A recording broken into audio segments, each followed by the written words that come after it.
Assalamualaikum warahmatullahi wabarakatuh. Nama saya Alia Ananda dengan NPM 2006476966 dari kelas Humas A 2020. Kali ini saya akan membahas mengenai penetapan sistem pendidikan di Indonesia oleh Kementerian Pendidikan dan Kebudayaan Indonesia sepanjang pandemi COVID-19 tahun 2020 dan 2021. Seperti yang kita tahu, adanya pandemi COVID-19 di Indonesia menyebabkan banyak perubahan di keseharian dan aktivitas kita, seperti adanya WFH, terus juga adanya sistem pembelajaran Indonesia yang menjadi virtual atau jarak jauh.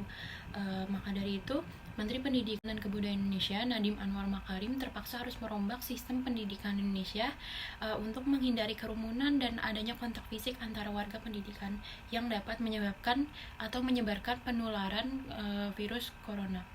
Kementerian Pendidikan dan Kebudayaan Indonesia pun menerbitkan Surat Edaran Nomor 4 Tahun 2020 yang menjelaskan mengenai pelaksanaan pendidikan dalam masa darurat COVID-19 dengan salah satu pokok pentingnya yaitu pembatalan ujian nasional tahun 2020 karena Nadiem Makarim pun juga menjelaskan bahwa tidak ada yang lebih penting daripada keamanan dan kesehatan siswa dan keluarganya.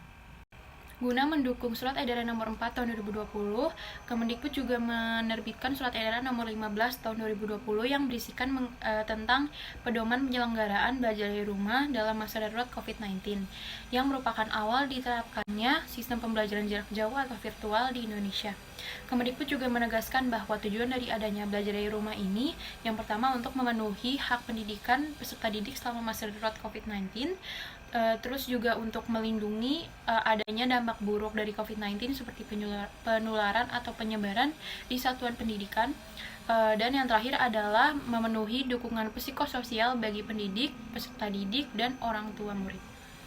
Kemudian pada awal tahun 2021, Menteri Pendidikan dan Kebudayaan Indonesia Nadiem Makarim menjelaskan bahwa diharapkan mulai Juli 2021 seluruh sekolah dan universitas sudah mulai melakukan kegiatan pembelajaran secara tatap muka.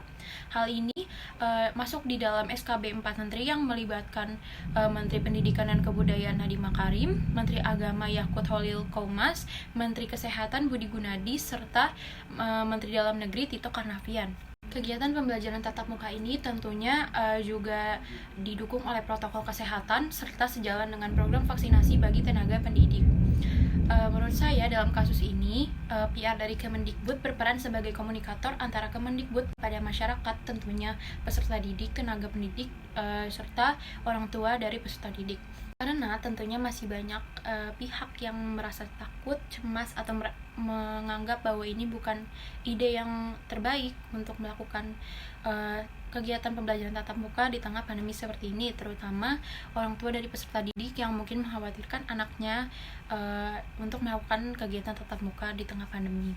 Dalam kasus ini, seorang PR harus mampu melakukan komunikasi yang dapat meyakinkan masyarakat, terutama tenaga pendidik, peserta didik, dan orang tua peserta didik bahwa kegiatan tatap muka ini dilakukan sesuai dengan protokol kesehatan dan juga dilakukan banyak pertimbangan untuk mencapai keputusan diadakannya kembali pembelajaran tatap muka ini. Mungkin itu saja yang dapat saya sampaikan. Maaf bila ada salah-salah kata. Terima kasih atas perhatiannya. Wassalamualaikum warahmatullahi wabarakatuh.